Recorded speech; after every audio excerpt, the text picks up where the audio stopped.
Hi students, 12th physics electrostatics first chapter பார்த்துட்டு இருக்கோம். சரிங்களா? லாஸ்ட் டாபிக் வந்து எலக்ட்ரிக் ஃபீல்டு லைன்ஸ்.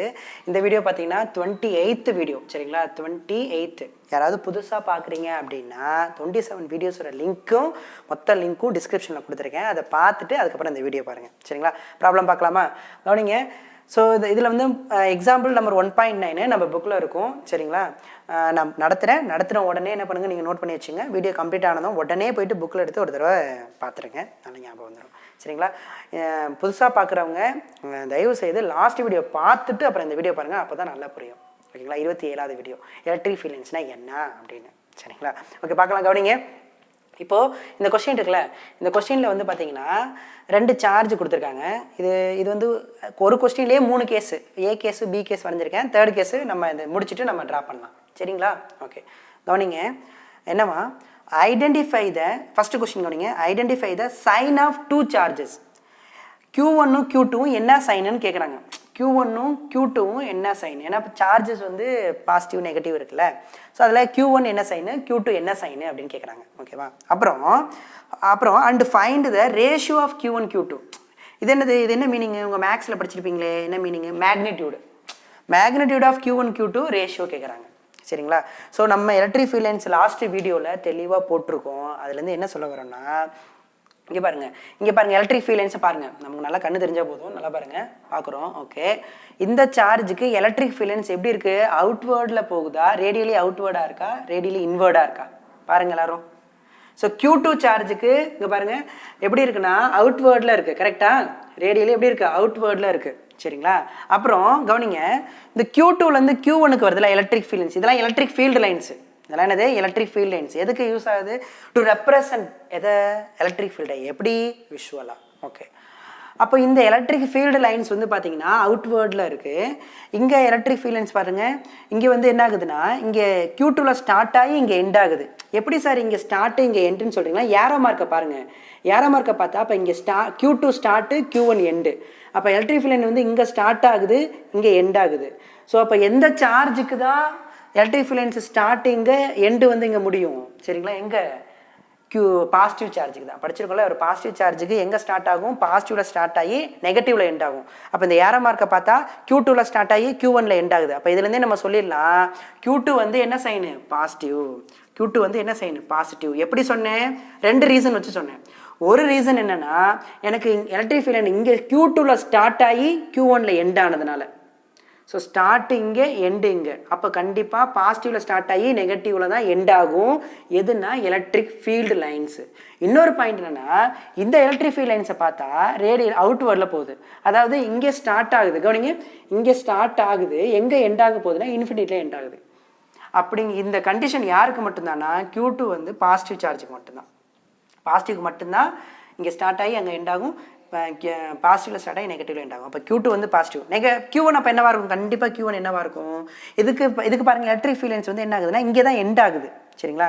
அப்போ எலக்ட்ரிக் ஃபீல்ட் லைன்ஸ் எங்கே எண்ட் ஆகுதோ, இல்லை இங்கே பாருங்கள் ரேடியல் இன்வேர்டாக இருக்காது, இது வந்து இன்வேர்டாக இருக்குது. சரிங்களா? அப்போது இன்வேர்டாக இருக்கிறதுனால இது என்ன சார்ஜ்னா நெகட்டிவ் சார்ஜ். ஸோ கொஸ்டின் 1 முடிஞ்சிச்சு. ஃபஸ்ட்டு சைன் என்னென்னா, Q2 வந்து என்ன சைன் அப்படின்னா பாசிட்டிவ் சைன். ஓகேங்களா? Positive sign. Q1 வந்து என்ன சைனு? Negative sign. ஏன்னு நான் சொல்லிட்டேன், திரும்ப வீடியோ வேணால் ஓட்டி பார்த்துருங்க. சரிங்களா? கோச்சிக்காதீங்க. ஓகே, இதே பாருங்கள், மேக்னெட்டியூடு கண்டுபிடிக்க போகிறோம். யாரோட மேக்னெட்டியூடு? Q1/Q2ஓட மேக்னெட்டியூடு கண்டுபிடிக்க போகிறோம். மேக்னெட்டியூட எப்படி கண்டுபிடிக்கணும்னா, நம்ம வந்து லாஸ்ட் வீடியோவில் ஒன்று சொன்னோம். லாஸ்ட் வீடியோவில் லாஸ்ட் பாயிண்ட் என்ன பாயிண்ட் அப்படின்னா, மேக்னெட்டியூட் ஆஃப் எங்கே பாருங்கள், number of electric field lines ஒரு பாயிண்ட் பார்த்துருப்போம் பாருங்கள். Number of electric field lines. சரிங்களா? Number of electric field lines எதுக்கு டைரக்ட்லி ப்ரொபோஷனாக இருக்குன்னா, மேக்னெட்டியூட் ஆஃப் சார்ஜுக்கு டைரக்ட்லி ப்ரொபோஷனலாக இருக்கும் அப்படின்னு. அதாவது சார்ஜோட மேக்னெட்டியூட் அதிகமாக நம்பர் ஆஃப் எலக்ட்ரிக் ஃபீல்ட் லைன்ஸும் அதிகமாகும். சார்ஜ் எவ்வளோ டைம்ஸ் அதிகமாக இருக்கோ அவ்வளோ டைம்ஸ் வந்து எது அதிகமாக இருக்கும்னா number of electric field lines வந்து எப்படி இருக்குன்னா அதிகமாக இருக்கும் அப்படின்னு நம்ம பார்த்துருக்கோம். சரிங்களா? அப்போ பாருங்கள், இதுக்கு மேக்னெட்டியூட் ஒன்றும் கொடுக்கல. இது எவ்வளோன்னு நமக்கு கொடுக்கல. அப்போ எதை வச்சு பார்க்கணுன்னா, எலக்ட்ரிக் ஃபீல்ட் லைன்ஸை எண்ணணும். எலக்ட்ரிக் ஃபீல்ட் லைன்ஸை எண்ணுங்க. Number of electric field lines அதிகமாக இருந்தால் அப்போ அந்த சார்ஜுக்கு மேக்னெட்டியூட் அதிகமாக இருக்குது. Number of electric field lines கம்மியாக இருந்தால் அந்த சார்ஜுக்கு மேக்னெட்டியூடு கம்மியாக இருக்குன்னு அர்த்தம். இதை வச்சு சொல்லியிருக்கேன் லாஸ்ட் வீடியோவில் லாஸ்ட் பாயிண்ட். ஓகே, நான் இப்போ என்ன போகிறேன் 1 2 3 4 5 6 7 8 9 10 11 12 13 14 15 16 17 18 ஃபீல்டு லைன்ஸ் இருக்கா? மொத்தம் எத்தனை ஃபீல்டு லைன்ஸ் இருக்குது? 18 ஃபீல்டு லைன்ஸு. யாருக்கு 18 ஃபீல்டு லைன்ஸ் இருக்குது? Q2க்கா Q1க்கா? Q2க்கா Q1க்கா? இங்களே பாருங்கள், இப்போ இங்கேருந்து Q2வில் ஸ்டார்ட் ஆகி இன்ஃபினிட்டியில் எண்ட் ஆகுது, மறுபடியும் Q2வில் ஸ்டார்ட் ஆகி Q1 எண்ட் ஆகுது, Q2வில் ஸ்டார்ட் ஆகி Q1 எண்ட் ஆகுது. அப்போ இந்த எல்லா ஃபீல்டு லைன்ஸும் யாருக்கு எங்கே ஸ்டார்ட் ஆகுது? எல்லா ஃபீல்டு லைன்ஸும் Q2வில் ஸ்டார்ட் ஆகுது. எல்லா ஃபீல்டு லைன்ஸும் எங்கே ஸ்டார்ட் ஆகுது? Q2வில் ஸ்டார்ட் ஆகுது. அப்போ எத்தனை ஃபீல்டு லைன்ஸ் இருக்குது? மொத்தம் 18 ஃபீல்டு லைன்ஸ் இருக்குது. எண்ணி பாருங்கள், 18 ஃபீல்டு லைன்ஸ் எங்கே இருக்குன்னா Q2க்கு. அப்போ Q2க்கு நம்பர் ஆஃப் ஃபீல்டு லைன்ஸ் எவ்வளோ? Q2க்கு வந்து எவ்வளோ ஃபீல்டு லைன்ஸ்னா 18 லைன்ஸ், 18 ஃபீல்டு லைன்ஸு. ஓகேங்களா? Q1க்கு எத்தனை எண்டாவது மட்டும் பாருங்கள், இங்கேருந்து வெளியில் போகலை, ஒன்லி எண்டு மட்டும்தான். என்னங்க 1 2 3 4 5 6. Q1க்கு எவ்வளோ? Q1க்கு வந்து எவ்வளோன்னா எத்தனை lines? 6 field lines, 6 field lines. ஓகேங்களா? அப்போ சொல்லுங்கள், Q2வோட மேக்னிடியூட் அதிகமாக இருக்குமா, Q1ஓட மேக்னிடியூட் அதிகமாக இருக்குமா? ரொம்ப சிம்பிள்.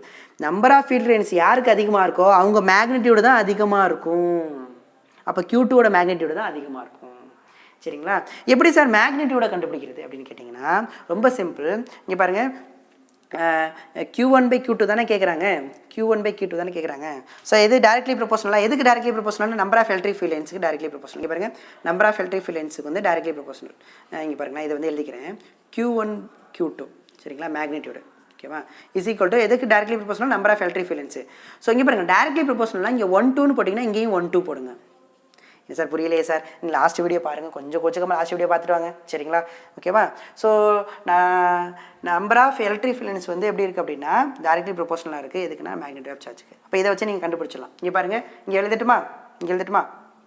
கவனிங்க. ஸோ எப்படி எழுதணும் இங்கே சொல்லிக்கிறேன் பாருங்கள். Number of electric field directly proportional to Q, magnitude of Q. அப்போ என்ன ப்ரொபோஷனல் எடுத்திங்கன்னா கான்ஸ்டன்ட் மேக்னிடியூட் ஆஃப் Q. இது ஃபஸ்ட்டு கேஸ். இங்கே பாருங்கள், ஃபஸ்ட்டு கேஸுக்கு 1 1. செகண்ட் கேஸுக்கு இதே மாதிரி எழுதுவீங்க, N2 equal to constant of magnitude of Q2ன்னு எழுதுவீங்க. இப்போ இங்கே பாருங்கள், இதுலேருந்து என்ன எழுதலாம்? கான்ஸ்டன்ட் ஈக்குவல் டு என்ன எழுதலாம்? இந்த Q1 டிவைட் பண்ணிடலாமா? ஸோ N1/மேக்னிடியூட் ஆஃப் Q1. ஓகேவா? அடுத்து இதை எப்படி எழுதலாம்? கான்ஸ்டன்ட் ஈக்குவல் டு N2/மேக்னிடியூட் ஆஃப் Q2. ஓகேவா? இப்போ இது ரெண்டுமே கான்ஸ்டன்ட்டா? ரெண்டுமே ஈக்குவேட் பண்ணிக்கலாம்ல? எப்படி ஈக்குவேட் பண்ணுவீங்க? N1/மேக்னிடியூட் ஆஃப் Q1 ஈக்குவல் டு N2/மேக்னிடியூட் ஆஃப் Q2. கரெக்டாக பாருங்கள், இதுவும் கான்ஸ்டன்ட் இதுவும் கான்ஸ்டன்ட், ரெண்டையும் ஈக்குவேட் பண்ணிட்டேன். இதுலேருந்து நமக்கு தேவையான N1/N2 equal to magnitude of Q1/Q2வா எடுத்துகிட்டு போயிட்டேன் பாருங்கள், அந்த சைடு எடுத்துகிட்டு போயிட்டேன். இப்போ புரிஞ்சுதா? அது எப்படி எழுதுனேனே புரிஞ்சிருக்கும். ஓகேவா? ஓகே, வச்சுலாமா? பாஸ் பண்ணிக்கோங்க, நோட் பண்ணிக்கோங்க. சரிங்களா? இப்போ நான் எழுதலாமா இங்கே? சரி, இப்போ எழுதுகிறேன் பாருங்கள். கண்டுபிடிக்க போகிறோம் மேக்னிடியூட் ஆஃப் Q1 Q2. இங்கே பாருங்கள். ஸோ இப்போ what is formula for magnitude of Q1 Q2? உங்களுக்கு ஈஸியாக எப்படி சொல்லி கொடுக்குறேன். டைரக்ட்லி ப்ரொபோஷனலாக இருக்கும். இங்கே 1 2ன்னு எழுதுனா இங்கேயும் 1 2 எழுதணும். எதுக்கு 1 2? எதுக்கு directly proportional? Number of electric field லைன்ஸுக்கு. அதனால் இங்கே 1 2ன்னு எழுதிங்கன்னா இங்கேயும் 1 2ன்னு எழுதுங்க. இப்போ பாருங்கள், is equal to what is N1? N1 எத்தனை? N1 அந்த பாருங்கள் 1. 1க்கு எத்தனை field lines? 6 field lines. 6 field lines. N2 second சார்ஜுக்கு எத்தனை field lines? 18 field lines. therefore Q1/Q2 is equal to, கவனிங்க, Q1/Q2 ஈக்குவல் டு இது வந்து 6, இது வந்து 18. இப்போ 6/18. இப்போ கேன்சல் பண்ணால் 1 3 ஈக்குவல் டு என்னது? 1/3. அப்போது magnitude of Q1 divided by magnitude of Q2 answer என்ன? 1/3. இதுலேருந்து Q1 எழுதுங்க. இந்த Q2 இருக்குல்ல, கொஞ்சம் பாருங்க, இந்த Q2வை அங்கே மல்டிப்ளை பண்ணுங்கள், 3 எங்கே மல்டிப்ளை பண்ணுங்கள், Q2வை இங்கே மல்டிப்ளை கிராஸ் மல்டிப்ளை பண்ணுங்கள். அப்போ என்ன வரும்? 3 times of Q1 is equal to Q2. அப்போ என்ன அர்த்தம்? மேக்னிடியூட் ஆஃப் Q2 இங்கே பாருங்கள், மேக்னிடியூட் ஆஃப் Q2 வந்து எவ்வளோ டைம்ஸ் அதிகமாக இருக்குது? 3 டைம்ஸ் அதிகமாக இருக்குது. எவ்வளோ டைம்ஸ் அதிகமாக இருக்குது? 3 டைம்ஸ் அதிகமாக இருக்குது. சரிங்களா? புரிஞ்சுதா? ஏன் 3 டைம்ஸ் அதிகமாக இருக்குது? Number of electric field lines வந்து அதிகமாக இருக்கிறதுனால 3 டைம்ஸ் அதிகமாக இருக்குது. சரி, இவ்வளோ போடணுமா சார் அப்படின்னு கேட்டிங்கன்னா இவ்வளோ தேவையில்லை. சிம்பிளாக ஒன்று சொல்லலாமா? இங்கே பாருங்கள், சிம்பிளாக உங்களுக்கு சொல்லித்தரேன். சைனு புரிஞ்சுதா? சைனு புரிஞ்சதில்ல. இது வந்து அவுட்வேர்டாக இருக்கிறதுனால, அப்புறம் இங்கே ஸ்டார்ட்டாக இங்கே எண்டாகிறதுனால சைன் வந்து Q2 பாசிட்டிவ், Q1 நெகட்டிவ். சரிங்களா? சிம்பிளாக சொல்லணும், இந்த Q1 கிட்ட வந்து நீங்கள் வந்து சிம்பிளாக கண்டுபிடிக்கணும்னா, கவனிங்க, நீங்கள் இவ்வளோ உங்களுக்கு வந்து இது கன்ஃபியூஸாக இருந்துச்சு அப்படின்னா சிம்பிளாக பாருங்கள், ஒன்றும் இல்லை. இங்கே பாருங்கள், Q1 Q2. இது என்ன சைனு? Positive sign. இது என்ன சைனு? Negative sign. ஓகேங்களா? பாசிட்டிவ் சைனு, இது நெகட்டிவ் சைனா. இப்போது இதோட எலக்ட்ரிக் ஃபீல்டு லைன்ஸ் பாருங்கள். எலக்ட்ரிக் ஃபீல்டு லைன்ஸ் எவ்வளோ? Q2க்கு எவ்வளோ ஃபீல்டு லைன்ஸு? 18 ஃபீல்டு லைன்ஸா? 18 ஃபீல்டு லைன்ஸு. ஓகேங்களா. Q1க்கு எவ்வளோ field lines? 6 field lines, 6 field lines. ஓகேங்களா. இப்போ பாருங்கள் Q2 இங்கே பாருங்கள் 6 ஃபீல்டு லைன்ஸா, 6ஓட எதை மல்டிப்ளை பண்ணால் உங்களுக்கு 18 வரும். அப்போது இந்த Q1 விட எவ்வளோ டைம்ஸ் ஃபீல்டு லைன் அதிகமாக இருக்குது? 3 டைம்ஸ் அதிகமாக இருக்குது. கரெக்டாக? யாருக்கு? Q1ஓட ஃபீல்டு லைன்ஸை கம்பேர் பண்ணும்போது Q2ஓட ஃபீல்டு லைன்ஸ் வந்து எவ்வளோ டைம்ஸ் அதிகமாக இருக்குது? 3 டைம்ஸ் அதிகமாக இருக்குது. அதே மாதிரி தான் சார்ஜும். ஃபீல்டு லைன்ஸ் எவ்வளோ டைம்ஸ் அதிகமாக இருக்கோ அதே மாதிரி தான் சார்ஜும். சரிங்களா. அங்கே பாருங்கள். அப்போனா இப்போ Q2ஓட சார்ஜ் எப்படி இருக்கும்? Q2ஓட சார்ஜ் வந்து 3 டைம்ஸ் அதிகமாக இருக்கும். எதை கம்பேர் பண்ணும்போது? Q1 கம்பேர் பண்ணும்போது. மேக்னிடியூட் ஆஃப் Q2ஓட சார்ஜ் வந்து மேக்னிடியூட் ஆஃப் Q1ஓட 3 டைம்ஸ் அதிகமாக இருக்கும். ஏன் 3 டைம்ஸ் அதிகமாக இருக்குது? நம்பர் ஆஃப் ஃபீல்டு லைன்ஸ் வந்து 3 டைம்ஸ் அதிகமாக இருக்குது. Number of field lines 3 times அதிகமாக இருக்கிறதுனால மேக்னிடியூட் ஆஃப் சார்ஜும் 3 டைம்ஸ் அதிகமாக இருக்குது. அவ்வளோதான். உங்களுக்கு எது ஈஸியாக அதை போட்டுக்கோங்க. இல்லை சார் எனக்கு இது வேணான்னா எனக்கு ரொம்ப சிம்பிளாக சொல்லி கொடுத்தீங்க. Q1/Q2 போட்டுக்கணும். = இங்கே 1-2னா எலக்ட்ரிக் ஃபீல்ட் லைன்ஸ் வந்து 1-2, ஏன்னா டைரக்ட்லி ப்ரொபோஷனல். இதை வச்சு நான் வந்து Q1/Q2 கண்டுபிடிச்சிக்கணும். கண்டுபிடிச்சிக்கோங்க, அது உங்கள் இஷ்டம். ஓகே, முடிஞ்சுதா? நெக்ஸ்ட் கொஸ்டின் போகலாமா? ஸோ நெக்ஸ்ட் கொஸ்டின் பாருங்கள். நெக்ஸ்ட் கொஸ்டின் என்ன ஆரம்பிச்சிருக்கணும்? நேரம் எலக்ட்ரிக் ஃபீல்ட் லைன்ஸை நம்ம என்ன ஆரம்பிச்சிருக்கணும்? சரிங்களா. இங்கே என்னங்க பார்ப்போம். ஸோ அந்த கொஸ்டின் ஈஸி தான். ஸோ கவனிங்க, என்ன கேட்குறாங்க பாருங்கள். Calculate the ratio of 2 positive charges தான் கேட்குறாங்க. ரெண்டுமே பாசிட்டிவ் சார்ஜ் சைன் கொடுத்துட்டாங்க இந்த வாட்டி. ரெண்டுமே பாசிட்டிவ் சார்ஜ். ரேஷியோ கண்டுபிடிக்கணுமா? அதாவது இதை வேணால் 1ன்னு வச்சுக்கிட்டுமா? Q1ம் பாசிட்டிவ், Q2வும் பாசிட்டிவ். இதோட ரேஷியோ கேட்குறாங்க. சரிங்களா. ஈக்குவல் என்ன ஃபார்முலா சார்? 1-2னா நம்பர் ஆஃப் ஃபீல்ட் லைன்ஸும் 1-2 டைரக்ட்லி ப்ரொபோஷனல். ஓகேங்களா. பார்க்கலாமா? எவ்வளோ சார்ஜ் Q1க்கு பாருங்கள். இது Q1க்கு என்னங்க பார்ப்போம், எத்தனை ஃபீல்ட் லைன்ஸ்னு? 1 2 3 4 5 6 7 8 9 10 11 12 13 14 15 16 17 18 இருக்கா? அதே மாதிரி தான் இங்கே 1 2 எல்லாமே என்ன 18. முன்னாடி எண்ணிட்டிங்களா சார்? ஆமாம், முன்னாடி எண்ணிட்டேன். சரிங்களா. இதுக்கு எவ்வளோனா 18. ஸோ ஃபஸ்ட்டு சார்ஜுக்கும் 18 ஃபீல்டு லைன்ஸு, செகண்ட் சார்ஜுக்கும் 18 field lines. That for Q1/Q2 ratio எவ்வளோ? இப்போ பாருங்கள், சார்ஜ் ரேஷியோ எவ்வளோ? = 18/18 கேன்சல் ஆனால் 1. ஸோ அப்போ Q1 = Q2. இது என்ன சார்ஜோ அதே சார்ஜ் தான் இது. சரிங்களா. இதுதான் சார்ஜோ அதே சார்ஜ் தான் இது. Magnet of charge equal. So ratio எவ்வளோ? 1. So first question over. ஈஸியாக இருக்குல்ல. நெக்ஸ்ட் கொஸ்டின் பாருங்கள். Identify the strength of the electric ஃபீல்டோட ஸ்ட்ரென்த்து கண்டுபிடிக்கணும். எங்கே? ABCயில். மேக்னிடியூட் தான் strength, magnitude of electric field தான். சரிங்களா. கண்டுபிடிக்க பார்ப்போம். ஏ பாயிண்ட் எல்லாத்தையும் பார்க்கணும்ப்பா. நமக்கு வந்து இந்த எலக்ட்ரிக் ஃபீல்ட் லைன்ஸ் வந்து நமக்கு நல்லா கண்ணை வச்சு பார்க்கணும். சரிங்களா. பார்க்கும்போது பார்த்தீங்கன்னா ஏ பாயிண்ட் பாருங்கள். ஏ பாயிண்ட்டை சுற்றி உள்ள எலக்ட்ரிக் ஃபீல்ட் லைன்ஸை பாருங்கள். இது வந்து சார்ஜுக்கு பக்கத்திலே இருக்குது. நல்லாவே தெரியுது, சார்ஜுக்கு பக்கத்திலே இருக்குது. சரிங்களா. அதுவும் இல்லாமல் இந்த சுற்றி உள்ள எலக்ட்ரிக் ஃபீல்ட் லைன்ஸ் எப்படின்னா க்ளோஸாக இருக்குங்க பாருங்கள். ரொம்ப க்ளோஸாக இருக்குது. அதே பாருங்கள், பி பாயிண்ட்டை பாருங்கள். சார்ஜை விட்டு கொஞ்சம் தூரமாக இருக்குது. சரிங்களா. அப்போது அங்கே எலக்ட்ரிக் ஃபீல்ட் லைன்ஸ் வந்து இங்கே பாருங்கள், கேப் பாருங்களேன். இந்த க்ளோஸ்னஸ் எப்படி இருக்குது? கம்மியாக இருக்குது. க்ளோஸ்னஸ் கம்மியாக இருந்தால் டென்சிட்டி ஆஃப் ஃபீல்ட் லைன்ஸ் கம்மியாக இருக்குது. இங்கே டென்சிட்டி ஆஃப் ஃபீல்ட் லைன்ஸ் அதிகமாக இருக்குது. டென்சிட்டி எங்கே அதிகமாக இருக்கோ, ஃபீல்ட் லைன்ஸோட டென்சிட்டி எங்கே அதிகமாக இருக்கோ அங்கே தான் மேக்னிடியூட் ஆஃப் ஃபீல்டும் அதிகமாக இருக்கும். புரியுதா? இன்னும் உங்களுக்கு சிம்பிளாக சொன்னால், சார்ஜுக்கு பக்கத்தில் உள்ள பாயிண்டில் மேக்னெட் ஆஃப் எலக்ட்ரிக் ஃபீல்டு எப்படி இருக்கும்? அதிகமாக இருக்கும். சார்ஜ் கொஞ்சம் தூரமாக இருக்கிற பாயிண்டில் மேக்னெட் ஆஃப் எலக்ட்ரிக் ஃபீல்டு கம்மியாக இருக்கும். எதை வச்சு சொன்னீங்க? டிஸ்டன்ஸ் வச்சு சொல்லியிருக்கேன். டிஸ்டன்ஸ் வச்சு எப்படி? வந்து இன்வெர்ஸ்லி ப்ரொபோஷனல் டு R ஸ்கொயர்ல, வந்து இன்வெர்ஸ்லி ப்ரொபோஷனல் இருக்குல்ல. ஸோ டிஸ்டன்ஸ் அதிகமாகுது, எலக்ட்ரிக் ஃபீல்டு வந்து குறையும். ஸோ அதுக்கு டிஸ்டன்ஸ் அதிகம், எலக்ட்ரிக் ஃபீல்டு கம்மி. இதுக்கு டிஸ்டன்ஸ் கம்மி, எலக்ட்ரிக் ஃபீல்டு அதிகம். ஓகேவா? அப்போ கண்டிப்பாக electric field at A is greater than the electric field at B. ஓகேங்களா சார். அப்போ C பாயிண்ட் எலக்ட்ரிக் ஃபீல்டு, இப்போ இதை வந்து என்ன சொல்லுவாங்கன்னா, இந்த ரெண்டுமே சேம் சார்ஜா? இதுவும் பாசிட்டிவ், இதுவும் பாசிட்டிவ்.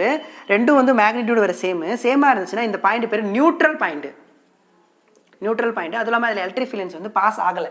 சரிங்களா. இந்த நியூட்ரல் பாயிண்டில் எலக்ட்ரிக் ஃபீல்டு என்னென்னா 0. So electric field at 0. இந்த பாயிண்டில் எலக்ட்ரிக் ஃபீல்ட் லைன்ஸ் வந்து பாஸ் ஆகலை. சரிங்களா. So this is the neutral point. எப்போ இது நியூட்ரல் பாயிண்ட் அப்படின்னா, ரெண்டும் பாசிட்டிவ் சார்ஜ் பாருங்கள். ரெண்டும் பாசிட்டிவ் சார்ஜ் இருக்கும்போது எங்கே எலக்ட்ரிக் ஃபீல்டு 0 ஆகும் அப்படின்னு ஒரு கொஸ்டின் இருக்குது. இதுவும் பாசிட்டிவ்னா எங்கே எலக்ட்ரிக் ஃபீல்டு வந்து 0 ஆகுனா, கரெக்டாக இதோட மேக்னிடியூட் சேமாக இருந்தால், மேக்னிடியூட் சேம்னா 1 கூலுமா அப்படி சொல்கிறேன். உங்களுக்கு எக்ஸாம்பிள் சொல்கிறேன். உங்களுக்கு வந்து எங்கே கரெக்டாக எலக்ட்ரிக் ஃபீல்டு 0 ஆகுனா சென்டரில் 0 ஆகும். எப்படி சார் 0 ஆகும்? இங்கே வேணால் பாருங்களேன். இப்போ வந்து ஒரு +1 கூலும் இருக்குன்னு வச்சுங்களேன். இதுவும் +1 கூலும் இருக்குன்னு வச்சுங்களேன். இப்போது இந்த இடத்துல கரெக்டாக சென்டர் பாயிண்ட். சரிங்களா. கரெக்டாக சென்டர் பாயிண்ட். இப்போ இதோட இங்கே வந்து எலக்ட்ரிக் ஃபீல்டு பார்க்குறோம். இதோட எலக்ட்ரிக் ஃபீல்டு இங்கே எப்படி இருக்கும்? இதோட எலக்ட்ரிக் ஃபீல்டு எப்படி இருக்கும்? டெஸ்ட் சார்ஜ் எடுத்துகிட்டு வரீங்களா, டேரக்ஷன் கண்டுபிடிக்கிறதுக்கு Q0 எடுத்துகிட்டு வரீங்க. அப்போ இதுவும் ப்ளஸ் இதுவும் ப்ளஸ், அப்போ ரிப்பல் பண்ணும். இங்கே இருக்கும் எலக்ட்ரிக் ஃபீல்டு. இது வந்து E1. அடுத்து இது என்ன பண்ணும்? இதுவும் ப்ளஸ்ஸு, டெஸ்ட் சார்ஜும் ப்ளஸ்ஸு. இந்த ப்ளஸ்ஸும் ப்ளஸ் என்ன பண்ணும்? ரிப்பல் பண்ணும். அது இந்த பக்கம் இருக்கும் E2. ஓகேங்களா? அப்போது நமக்கு தெரியும் E வந்து என்ன ஃபார்முலா? KQ/R² தெரியும். ஸோ கேயும் கான்ஸ்டன்ட்டு, Q ரெண்டுக்குமே 1 கூலும் டிஸ்டன்ஸு. இது இங்கேருந்து எவ்வளோ டிஸ்டன்ஸோ அதே டிஸ்டன்ஸ் தான் இதுவும். இந்த டிஸ்டன்ஸும் சேம். அப்போ கண்டிப்பாக இந்த எலக்ட்ரிக் ஃபீல்டு என்னவாக இருக்கும் அப்படின்னா 2 ஈக்குவல் வெக்டார்ஸா, இதுவும் ஈக்குவல் இதுவும் ஈக்குவல். சரிங்களா? இதுவும் 2, இதுவும் சும்மா சொல்கிறேன், இதுவும் 2 இதுவும் 2னா ஆன்சர் என்ன வரும்? 0ன்னு வருமா? சரிங்களா? ஸோ இதெல்லாம் உங்களுக்கு புரியலனாலும் 2 மேக்னிடியூட் ஆஃப் சார்ஜ் ரெண்டுமே சேம் சைனு மேக்னிடியூட் ஈக்குவலாக இருந்தால் கரெக்டாக சென்டரில் வந்து எலக்ட்ரிக் ஃபீல்டு என்னன்னா உங்களுக்கு 0. அப்புறம் பாருங்கள், இதுவும் பாசிட்டிவ் எலக்ட்ரிக் ஃபீல்ட் லைன்ஸ் வந்து ரிப்பல் ஆகுது. பாருங்களேன், ரிப்பல் ஆகுது, போய் வந்து அட்ராக்ட் ஆகலை, ரிப்பல் ஆகுது. சரிங்களா? டைரக்ஷன் வந்து டைரக்ஷன் போகிற மறந்துட்டேன், கோச்சிக்காதீங்க. பாருங்கள், டைரக்ஷன் வந்து அவுட்வேர்டில் கொடுத்துருந்தாங்க புக்கில். டைரக்ஷன் வந்து அவுட்வேர்டில் கொடுத்துருந்தாங்க. ஓகேங்களா? ஸோ வரைஞ்சிக்கிறீங்களா? டைரக்ஷன் வந்து அவுட்வேர்டு. ஓகே, அப்போ கண்டிப்பாக ரெண்டுமே என்ன சைன் தான்? பாசிட்டிவ் சைன் தான். அவனே கொஸ்டினில் பாசிட்டிவ் கொடுத்துட்டாங்க. சரிங்களா? ஓகே, புரிஞ்சுதா? இங்கே ஏன் எலக்ட்ரிக் ஃபீல்டு அதிகமாக இருக்குது? சார்ஜுக்கு பக்கத்தில் இருக்குது. அப்படி இல்லைன்னா எலக்ட்ரிக் ஃபீல்ட் லைன்ஸ் வந்து க்ளோஸாக இருக்குது. அடுத்து இங்கே எலக்ட்ரிக் ஃபீல்டு கம்மியாக இருக்குது. இந்த ஏயை கம்பேர் பண்ணும்போது ஏன் கம்மியாக இருக்குது? ஏன்னா இந்த கேப் எலக்ட்ரிக் ஃபீல்ட் லைன்ஸ் வந்து க்ளோஸ்னஸ் வந்து எப்படி இருக்குன்னா, க்ளோஸ்னஸ் வந்து ரொம்ப கம்மியாக இருக்குது. அதாவது கேப்லாம் அதிகமாக இருக்குது. அதனால இங்கே எலக்ட்ரிக் ஃபீல்டு கம்மியாக இருக்குது, சார்ஜோட கொஞ்சம் அதிகமாக தூரமாக இருக்குது. இந்த பாயிண்ட் வந்து நியூட்ரல் பாயிண்ட்டு. சரிங்களா? Neutral point, this neutral point electric field வந்து 0. Final electric field 0. There is electric field lines அங்கே பாஸ் ஆகலை. So there is no electric field at the point C. ஓகேவா? புரிஞ்சுதா? அடுத்த லாஸ்ட் கொஸ்டின் பார்க்கலாமா? C question. சரிங்களா? Note பண்ணிக்கங்க, இந்த நோட் பண்ணிக்கங்க. உங்களுக்கு இது புரியுதா? ஏமா சொல்லிட்டேனா கமெண்ட் பண்ணுங்க. நான் வேணா திரும்ப இன்னொரு வீடியோவில் இந்த இது சம்மு ஒன்று இருக்குது, நான் வேணா போடுறேன். சரிங்களா? நோட் பண்ணிக்கங்க.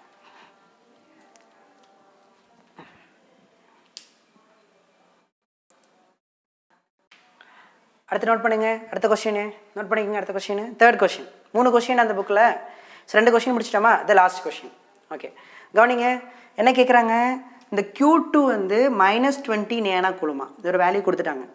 தென் calculate the value of Q1 and Q3. Q1ஓட மேக்னிடியூடும் Q3ஓட மேக்னிடியூடும் கண்டுபிடிங்க அப்படின்னு. சரிங்களா? கண்டுபிடிக்கலாமா? ஸோ நம்மகிட்ட வந்து என்ன இருக்குது? சார்ஜ் மட்டும்தான் இருக்குது. இந்த சார்ஜோட வேல்யூ மட்டும்தான் இருக்குது. அது Q1 Q3 தெரியல. முதல்ல சைன் கண்டுபிடிக்கலாமா? Q1ம் Q3யும் என்ன சைன் கண்டுபிடிக்கலாமா? எப்படி சார் கண்டுபிடிக்கிறது? டைரக்ஷன் வச்சு கண்டுபிடிக்கணும். எங்கே ஸ்டார்ட் ஆகுது, எங்கே எண்ட் ஆகுது பாருங்கள். இந்த சார்ஜை பாருங்கள். இந்த சார்ஜ் எப்படி பார்த்தோம்னா இந்த ஏரோ மார்க் இப்படி போகுதா? அப்போ இங்கே ஸ்டார்ட் ஆகி இங்கே எண்ட் ஆகுது. ஆமாம், இது நெகட்டிவ் சார்ஜ் தானே. அப்போ இங்கே ஸ்டார்ட் ஆகி இங்கே எண்ட் ஆகுதுன்னா Q1 என்னவாக இருக்கும்? பாசிட்டிவாக இருக்கும். பாசிட்டிவ் சார்ஜுக்கு தான் என்ன ஆகுனா எலக்ட்ரிக் ஃபீல்ட் லைன்ஸ் வந்து பாசிட்டிவில் ஸ்டார்ட் ஆகி நெகட்டிவில் எண்ட் ஆகும். அப்போ கண்டிப்பாக Q1 என்ன சைனு? பாசிட்டிவ். Q1 வந்து என்ன சைனு? பாசிட்டிவ். அது இல்லாமல் உங்களுக்கு இந்த எலக்ட்ரிக் ஃபீல்ட் லைன்ஸ் வந்து எப்படி இருக்குது? அவுட்வேர்டாக இருக்குது. அவுட்வேர்டாக இருக்கா? அங்கே பாருங்கள், அவுட்வேர்டாக இருக்குது. இன்வேர்டாக இல்லை, அவுட்வேர்டாக இருக்குது. அதே மாதிரி இங்கே பாருங்கள், இந்த சார்ஜுக்கு பார்த்தா அவுட்வேர்டாக இருக்கா, இன்வேர்டாக இருக்கா? அவுட்வேர்டாக இருக்குது. அப்போ Q3 என்னவா? கண்டிப்பாக பாசிட்டிவ். Q3 என்ன சைடு தான்? அவுட்வேர்டு. பாருங்கள், அவுட்வேர்டாக இருக்குது. இங்கே பாருங்கள், அவுட்வேர்டாக இருக்குது. அப்படி இல்லைன்னா இங்கே ஏரோ மார்க்கை பாருங்கள். இந்த ஏரோ மார்க் என்ன சொல்லுது? இங்கே ஸ்டார்ட் ஆகி இங்கே எண்ட் ஆகுது, இங்கே ஸ்டார்ட் ஆகி இங்கே எண்ட் ஆகுது. அப்போ இது என்னவாக இருக்கும்? கண்டிப்பாக இது ஸ்டார்ட்டு இது எண்டுனா எந்த சார்ஜுக்கு தான் இங்கே ஸ்டார்ட் ஆகி எங்கே எண்ட் ஆகும்? பாசிட்டிவ் தான். பாசிட்டிவ். ஸோ Q3யும் பாசிட்டிவ். சைன் ஓகேவா? ஓகே. இப்போ நம்ம மேக்னிடியூட் கண்டுபிடிக்கணும். மேக்னிடியூட் கண்டுபிடிக்கணும்னா நம்மகிட்ட இருக்கிற ஒரே டேட்டா எலக்ட்ரிக் ஃபீல்ட் லைன்ஸ் மட்டும்தான் இருக்குது. அப்போ எலக்ட்ரிக் ஃபீல்ட் லைன்ஸை என்னங்க? சரிங்களா? எலக்ட்ரிக் ஃபீல்ட் லைன்ஸ் என்னலாமா? ஸோ முதல்ல Q2க்கு 20 நேனோ கூலுமா. சரிங்களா? அப்போது Q1 Q3 மேக்னிடியூட் வேணும்னா நம்பர் ஆஃப் எலக்ட்ரிக் ஃபீல்ட் லைன்ஸை நம்ம வந்து கண்டுபிடிக்கலாமா? முதல்ல Q2க்கு எத்தனை ஃபீல்ட் லைன்ஸ் வருதுன்னு பாருங்கள். Q2க்கு எத்தனை ஃபீல்ட் லைன்ஸ் வருது கவனிங்க. இதானே Q2. இங்கே பாருங்கள், Q1லேருந்து எவ்வளோ போகுது? 1 2 3 4 5 6 7 8. Q1லேருந்து 8 ஃபீல்ட் லைன்ஸ் போகுது. ஓகேங்களா? Q1லேருந்து 8 ஃபீல்ட் லைன்ஸ் போகுது. அதே மாதிரி இங்கே 1 2 3 4 5 6 7 8 எத்தனை ஃபீல்ட் லைன்ஸ் போகுது? Q3லேருந்து 8 ஃபீல்ட் லைன்ஸ் போகுது. எதுக்கு? Q3லேருந்து 8, Q1லேருந்து 8. ஸோ இங்கேருந்து 8 ஃபீல்ட் லைன்ஸ் போகுது, இங்கேயும் 8 ஃபீல்ட் லைன்ஸ் போகுது, இங்கேயும் என்ன பண்ணுது? 8 ஃபீல்ட் லைன்ஸ் போகுது. ஓகேங்களா? 8 ஃபீல்ட் லைன்ஸ் வந்து போகுது. இங்கே Q2க்கு. அப்போ மொத்தம் எத்தனை ஃபீல்டு லைன்ஸ் Q2க்கு? 16 ஃபீல்டு லைன்ஸா? Q2க்கு எத்தனை ஃபீல்டு லைன்ஸு உங்களுக்கு? 16 ஃபீல்டு லைன்ஸு. ஓகேங்களா? 16 ஃபீல்டு லைன்ஸு. ஓகேங்களா? அப்போது Q1க்கு எவ்வளோ ஃபீல்டு லைன்ஸு, Q1லேருந்து எவ்வளோ போகுதுன்னு பாருங்கள். Q1லேருந்து எவ்வளோ தான் போகுது, 8 தான் போகுது. அப்போ 8 ஃபீல்டு லைன்ஸு. Q1க்கு வந்து 8 ஃபீல்டு லைன்ஸு. அதே மாதிரி தானே Q2க்கும் 8 ஃபீல்டு லைன்ஸு. Q1க்கு எவ்வளோ ஃபீல்டு லைன்ஸோ அதே தானே Q2க்கும் 8 ஃபீல்டு லைன்ஸு. Q2க்கு வந்து 16 ஃபீல்டு லைன்ஸு. அப்போது நம்பர் ஆஃப் ஃபீல்டு லைன்ஸ் யாருக்கு அதிகமாக இருக்குது, Q2க்கு அதிகமாக இருக்குது. அப்போ சொல்லுங்கள், இந்த 20 இதுதானே மேக்னிடியூடு.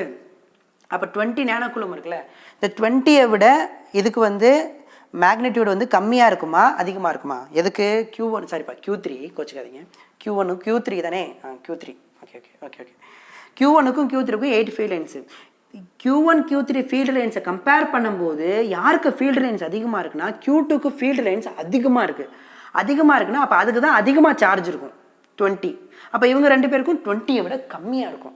எவ்வளோ சார் கம்மியாக இருக்கும்? ஃபீல்டு லைன்ஸ் இவங்களுக்கு எவ்வளோ கம்மியாக இருக்குது, 16 8 எவ்வளோ டைம்ஸ் கம்மியாக இருக்குது, 2 டைம்ஸ் கம்மியாக இருக்கா? 16/8பா, 16/8 எவ்வளோ டைம்ஸ் கம்மியாக இருக்குது, 2 டைம்ஸ் கம்மியாக இருக்குது. அப்போ சார்ஜும் எவ்வளோ டைம்ஸ் கம்மியாக இருக்கும், 2 டைம்ஸ் கம்மியாக இருக்கும். அவ்வளோதான். அப்போ இது 20னா இங்கே பாருங்கள், இது 20 இருக்குன்னா அப்போ இதுக்கு எவ்வளோ Q1க்கும் Q3க்கும் எவ்வளோ இருக்கும், 10 என்னன்னா நேனோ கூலும் இருக்கும். ப்ளஸ்ஸா மைனஸா, ரெண்டும் பாசிட்டிவ். So +10 coulomb. எப்படி சார் 20 டக்குன்னு 10 போட்டிங்க, 2ஆல் டிவைட் பண்ணி டக்குன்னு போட்டிங்க? ஏன் 2ஆல் டிவைட் பண்ணிங்க? ஏன் 2ஆல் டிவைட் பண்ணனா Q2க்கு 16 ஃபீல்டு லைனு, Q1க்கும் Q3க்கும் 8 ஃபீல்டு லைன்ஸு.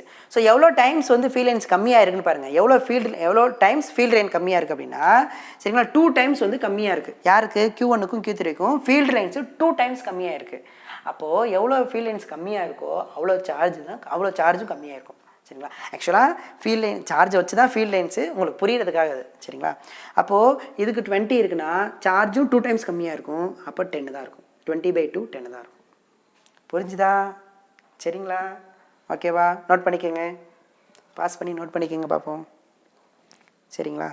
பாஸ் பண்ணிக்கோங்க, நோட் பண்ணிக்கோங்க. அடுத்து கவனிங்க.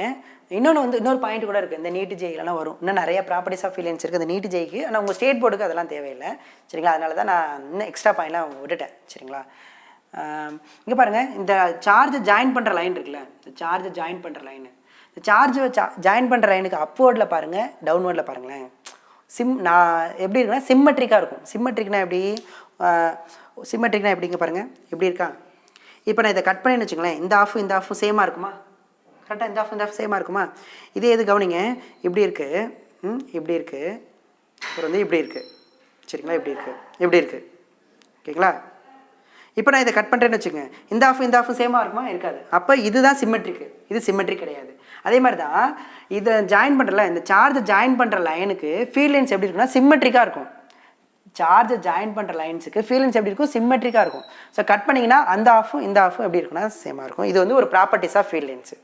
சரிங்களா? இது வந்து ஒரு ப்ராப்பர்ட்டிஸ் ஆஃப் ஃபீல்டு லைன்ஸ். ஓகேங்களா? ஓகே. ஸோ சார்ஜ் எவ்வளோ டைம்ஸ் கம்மியாக இருக்கோ, ஃபீல்டு லைன்ஸ் எவ்வளோ டைம்ஸ் கம்மியாக இருக்கோ அதே டைம்ஸ் தான் சார்ஜ் கம்மியாக இருக்கும். ஸோ 2 டைம்ஸ் கம்மியாக இருக்குது. இதுவும் 2ஆல் டிவைட் பண்ணியிருக்கேன். That's a question. அவ்வளோதான். சரிங்களா? Electric field lines over. Next electric dipole பார்க்கணும். உங்களோட மெயின் ஒர்க் என்னென்னா, இந்த நோட் பண்ணியிருப்பீங்க, பண்ணோடனே உங்கள் புக்கை ஒரு தடவை ரீகால் பண்ணி பாருங்கள். நீங்களும் தனியாக நோட்ஸ் எடுங்க. சரிங்களா? நோட்ஸ் எடுத்துகிட்டு டவுட்னா கமெண்ட் பண்ணுங்கள். சரிங்களா? நல்லா படிங்கப்பா. All the best. Next electric dipole பார்க்குறோம். இம்பார்ட்டண்ட். பாய்.